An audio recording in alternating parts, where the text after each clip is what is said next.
Let's now bring you our interview segment. We had a chat with the Director General of the Nigerian Meteorological Agency, Dr.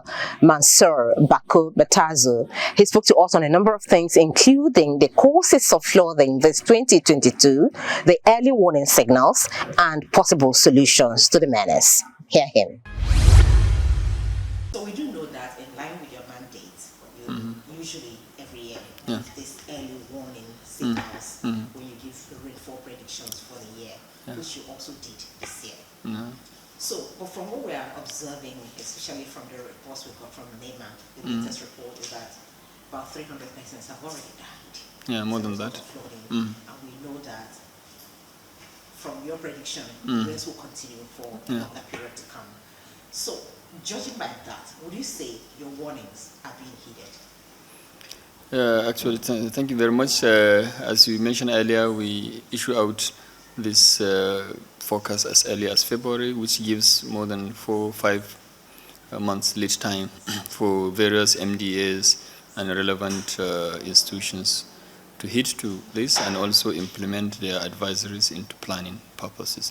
But do not forget we are in the era of climate change, whereby like for this year is considered by WMO as tripartite deep La Nina. And this is the first time in history that we have cold sea surface temperature in the Southeast Pacific, which is considered to be La Nina, happening for 3 consecutive years, 2020, 2021, and present year. And this is associated with enhanced rainfall activities, which now triggers a lot of floods around the country. So I will mention that a lot of effort have been made to provide early warning system, and but the missing link we are seeing is compliance, especially by citizens, people living along the floodplain, and also violation of city plans. People build houses along major drainages and also in the deep valleys that is associated with floods. At the federal level, we have an excellent relationship with NEMA and other state emergency agencies, especially at the federal level, at the FCT level. The DG just left Nimet this afternoon, and we sensitized the public. But we've had a series of extreme events in the country which triggered floods that occurred in one way or the other, either as flash or riverine flood that covered about 33 states.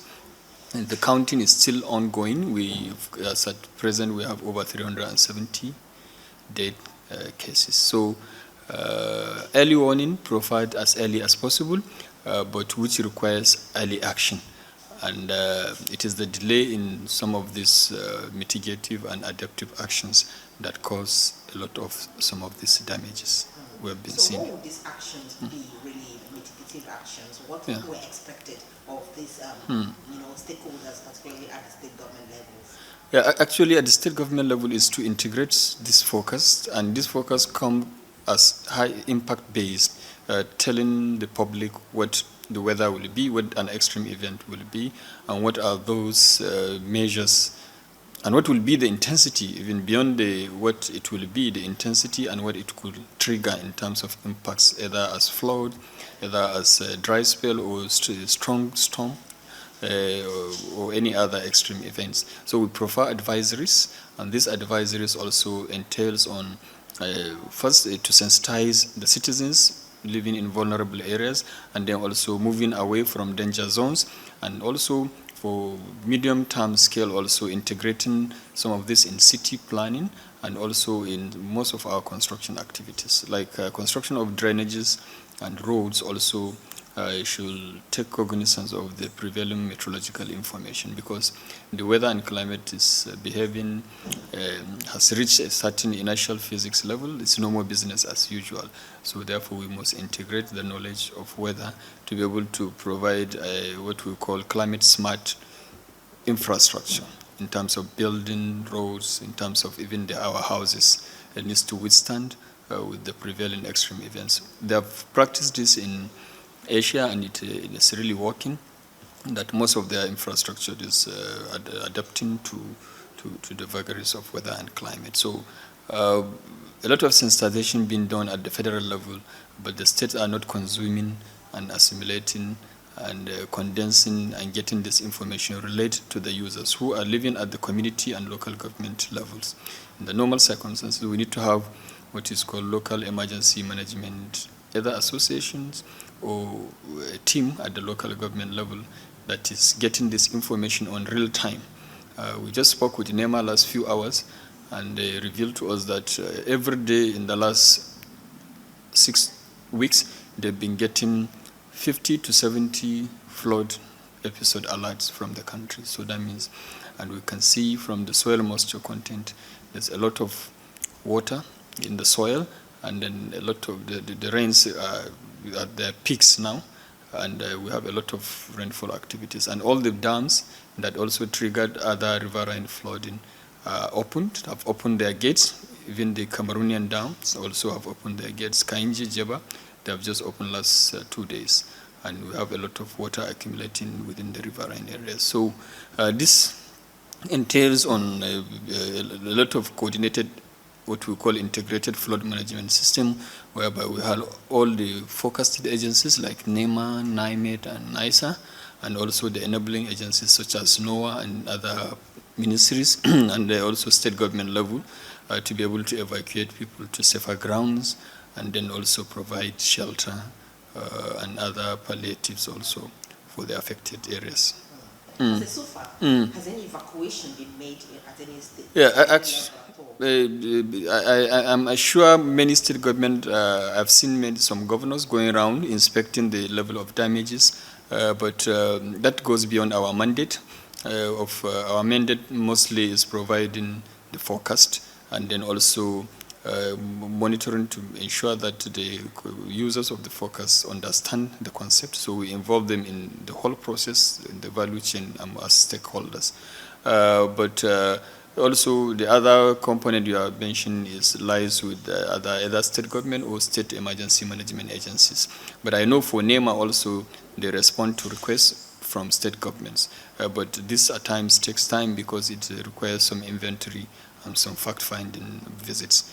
But substantial part of the intervention should come from the state government level because they are much more closer to the people, and they are also the custodian of all the infrastructure, and also laws and frameworks govern the states. Now, the scary part is that we've lost about 370 people already, and this is September. Yeah. From your forecast, we still expect more rains to come till about what time of the year? Yeah, you remember we issued the earlier forecast that we're going to have normal to substantial above normal, most parts of the country, and that is what we are witnessing now. So presently, the ITD divided line that is associated with the prevailing weather system lies at around latitude 20 degrees north, which is inside Niger Republic.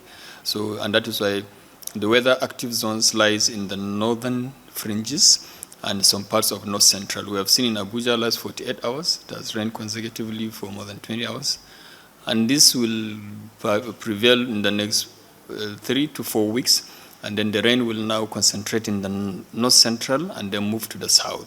So this will tend to create a lot of vulnerability.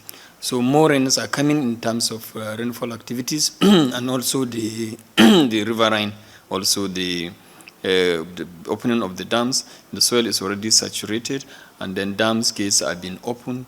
So we have a combination of flash floods around cities and also the overland flow among riverine communities. So it's a very, I can say, it's a very alarming. We've been issuing this alarm. We've been issuing high impact forecast, and of recent also we issued a press release on the imminence of this flood, and it has come. So the simple word from NIMED is more coordination among the, especially at state government levels also, and create a permanent synergy with the agencies like NIMET, NAHISA, and Nigerian Emergency Management Agency, and also establish a replica of that at the state government level. I understand some of the states do not even have the SEMA, and also there's need to have local emergency management, either contingency as a contingency plan at the local level. So the fear is more deaths are expected if the instructions and coordination is not done. Yeah, actually, whenever there's a disaster, there's really some people will be casualty to this, especially when we have weakening infrastructure in terms of our houses. Most houses get collapsed. You can see what happened in Jigawa State, and you can see what happened in Yobe and parts of Bauchi states, and of course some previous month in Lagos State. So.